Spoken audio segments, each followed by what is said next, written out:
So, yesterday, as I was playing Red Dead Redemption, I was playing away at it there for about an hour yesterday, and it really got me thinking about the character of Arthur. This isn't a video essay on fucking Arthur Morgan. What it is a showing of how applicable the redemption of Arthur can be to someone who has struggled in life and feel as though they've got to redeem themselves. Whether it be you hurt the ones you love the most, it could be that the trajectory of your life has changed via factors out of your control, or it could just be a plain and simple redemption arc, as us young, crazed, technology addicted freaks call it. The topic of conversation today is loyalty and morality. Some big words, I just hit my mic. Anyway, what Arthur is about is genuinely up to you. Are you going to rob that granny? Are you? Are you going to kill her livestock? Going to kill her cows?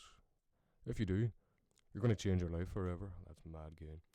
Or are you going to milk that granny's cows? Maybe her goats.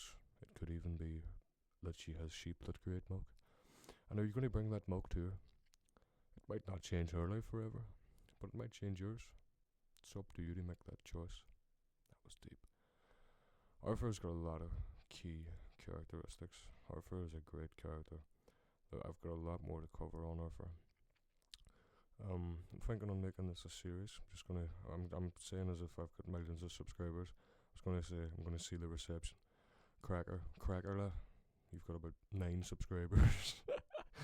So, anyway, Arthur's got a lot of key characteristics, and today we're talking about the loyalty. Jesus fucking Christ, the loyalty and morality.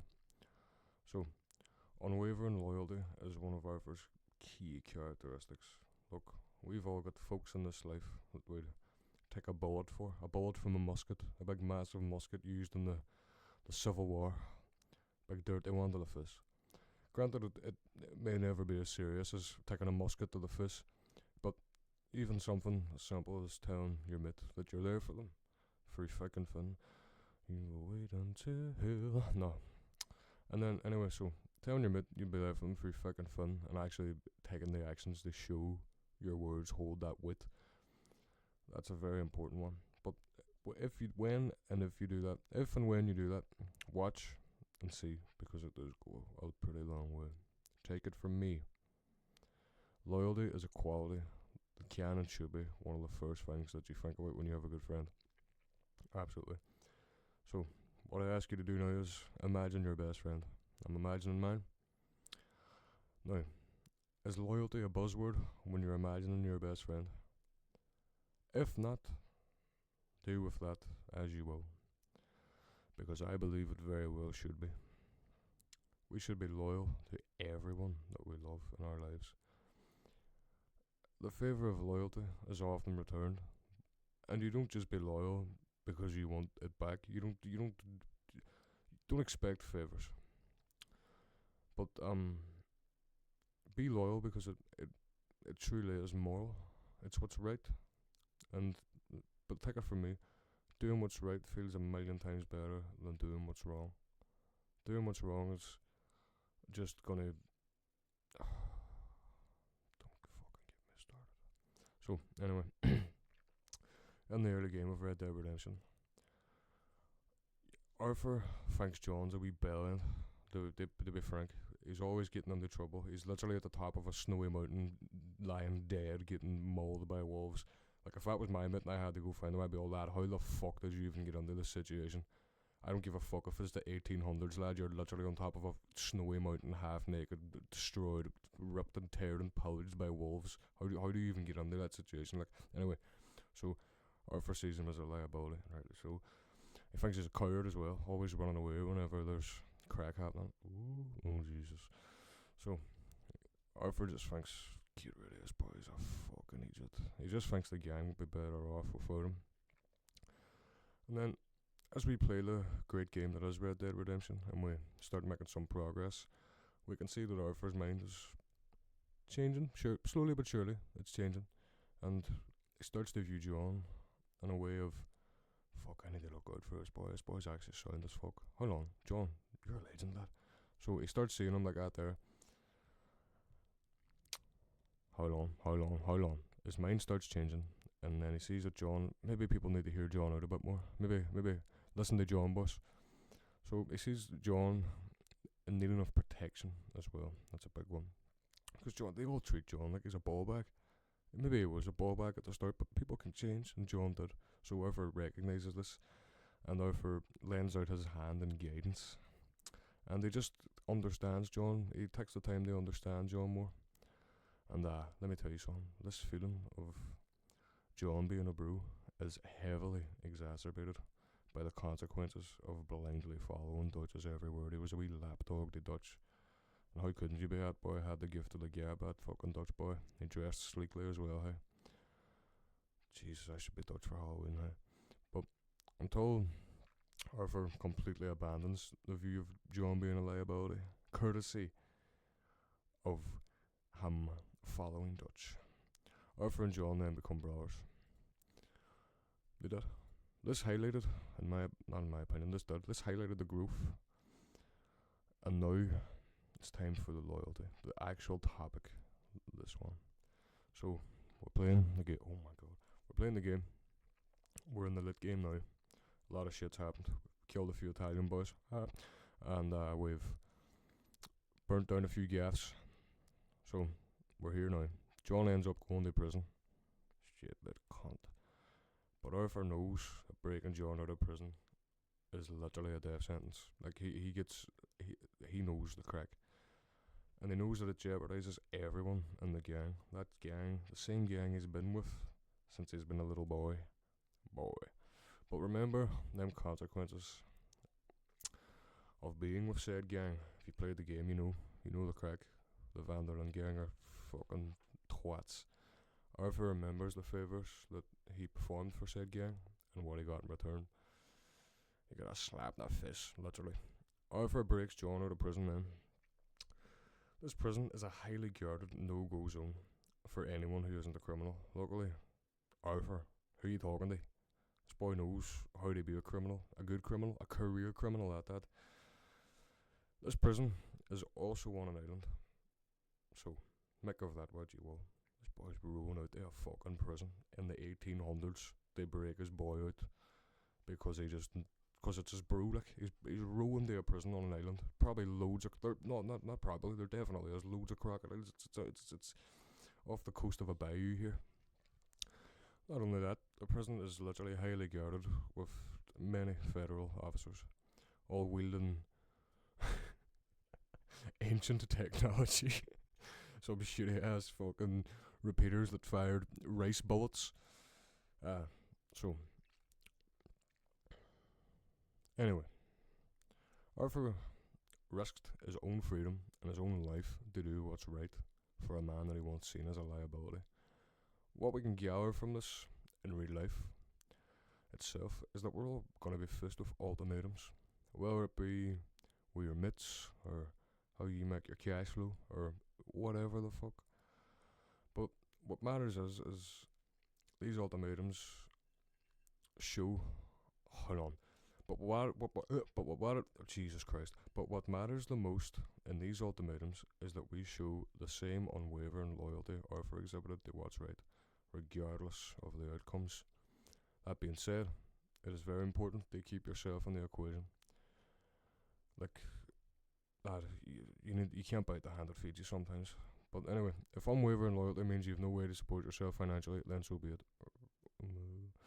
If your moral compass begs you to do what's right, then do it. That's a fact. Nothing is as good as being moral. That's true. That's true. Write that down, bro. Write that down. Morality. Oh, I can't wait to fucking talk about this one. Anyone who knows me is going to be sitting like, lad, you are a shit talker. What are you on about, lad? I know you. You're a ball bag. But Red Dead Redemption. I'm on a redemption arc, bro. I can't wait to talk about morality. I love this topic. So this is coming from a fella who I don't care. I was definitely brainwashed by media. We all were. Anyone, if you've watched that Jimmy the Giant fella, you know the crack. But whenever you're growing up, you're seeing all this shit online, and especially if you have online from a young age too, that's a whole different fucking kettle of fish there. But you're seeing all this crack online. You're sitting there watching Ben Shapiro, and you're like, oh lad, that's a fact. No, it's not. You're watching I never watched Charlie Kirk because I was old enough to realise he's a twat, like, but you get the point. You're watching this shit and you get brainwashed and you fall into some stupid ideology that you don't even fucking believe in because you're not even old enough to realise what an ideology is. Oh, keep going, bro. But, morality is something I didn't realise that I was very far from. Oh, if you know me, you know. But aren't we all? It's very conflicting, especially too, like, because it depends where you are as well. A lot of people tend to not have the same mindset and same way of thinking, but a lot of people do kind of. If you're from a certain area, there's a lot of shared faults. Having a good moral compass is a power that I can't talk about enough. I'm no Moses, no MLK, no JFK, but what I am is a man who's willing to learn and a man who's come a long way.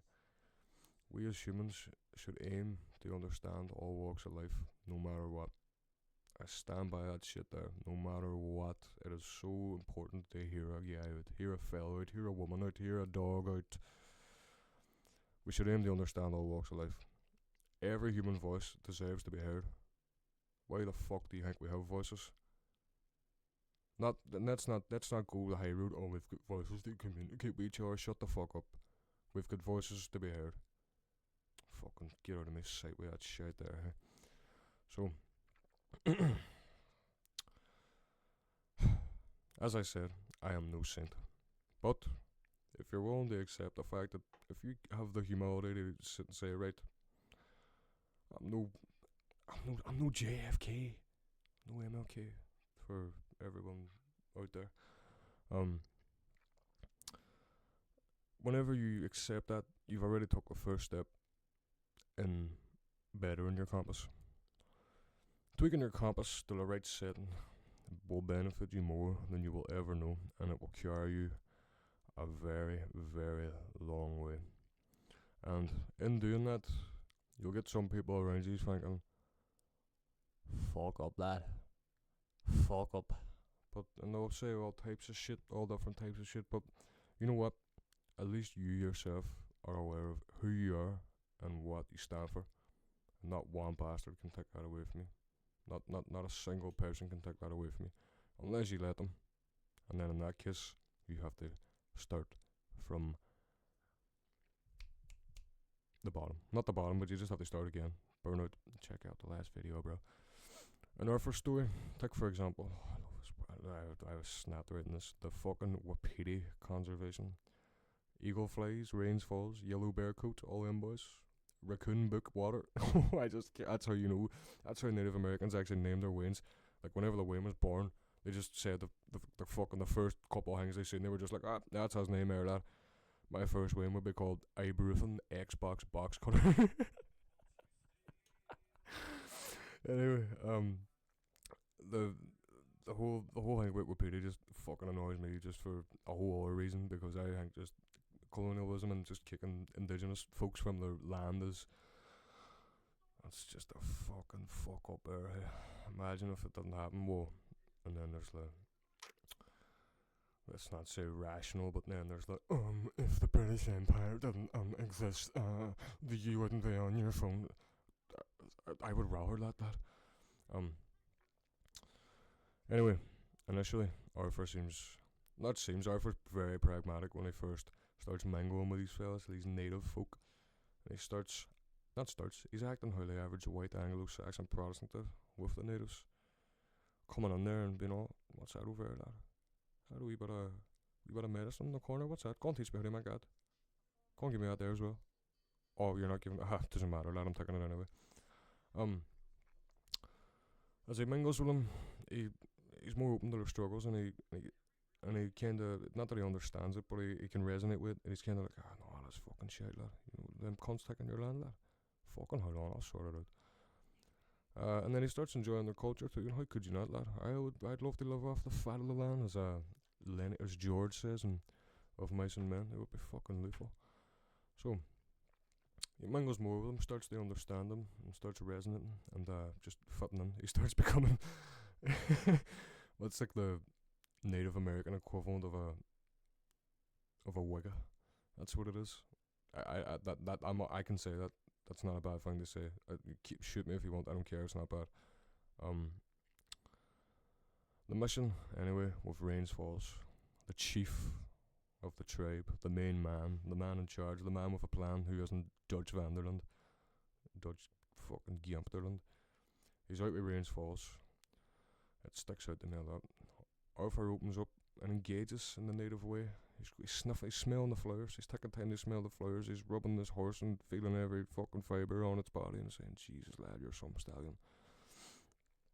He's just up in the mountains, having the crack with Rains. Not even the crack, he's getting into it with Rains Falls. He's having good conversations. He's saying, Rains Falls, what about that girl last week, lad? Anyway, so he mentions his son for the first time as well, and that's already like, what, five chapters into the game, and he's talking about his son. You're sitting there like, lad, Jesus, I don't know you're fucking Wayne. What is he now, lad? Oh, you don't speak to him? Fuck me, lad. So, to me, this just shows the conscience that Arthur came to realise, courtesy of understanding the indigenous around him. This went to strengthen his moral compass. I nearly said Mortal Kombat. Eventually, he confronts Dutch. I'm gonna fucking kill you, Dutch boy. Dutch never took the time to reflect on his own compass because he was a fat, raging gimp who only cared about dough, and he was brainwashed as well. But I'm not a fucking Red Dead YouTuber. This is just I just had this idea because I'm a fucking visionary. No, I'm not joking. I actually am. Dutch resents Arthur for this. Look out, boys. Be aware. Let that sink in. Dutch resents Arthur for digging deep. In real life, this is applicable. It shows us that no matter what, we can change. We can all change. We've all got it inside us. We're born an empty canvas. We're born a blank canvas, ready to be written on. Let your actions be the brush, lad. What am I on? I'm literally a fucking philosopher. We have no time for stupid, petty quarrels that date back thousands and hundreds and whatever the fuck amount of years. We have no time for it. We don't. Honestly. We need to worry about ourselves as a wrist. Listen to that cough there. Shout out my father. We all bleed the fucking same. If I went up to a fucking Pakistani fella, and I went up to a fella from fucking the Middle East, say fucking, Jesus, on the Iraq, say I got an Iraqi, a Pakistani, a Suriname, I think that's how you say their names, a fucking boy from Newfoundland in Canada, and then some boy from the heart of the Congo, and I took a razor blade to each one of their fucking forearms. What colour is their blood? The fucking Congolese fella's blood isn't fucking yellow. The Pakistanis boys' blood isn't blue. You get the point. We all bleed red. We all bleed the fucking same, regardless of where we come from. So, I believe that we can all grow, and the moral compass is instrumental in growth as one race. You should lose some. You could lose some people and things along the way, but I believe it's worth it in the end up. 18 minutes. Good one, lad. You're a fucking chatterbox. So, that's the first one there. I've got another couple of ideas. Not another couple, I've got another video. I'm thinking of breaking this into 2 parts because who's going to watch a fucking 30-minute video from a boy with 9 subscribers? I wouldn't. It's not that I wouldn't, it's just the chances are very slim. Think about it. But I'm going to try and get this out tonight. Don't know what I'm going to put over it. As well, as I like to say at the end of all the videos, thank you to everyone who has taken time out of their day to listen to me ramble. It means a lot, because I've got a lot on my mind. We all do. I swear if my music's going over this, I will freak the fuck out. No way, boss. No way, boss.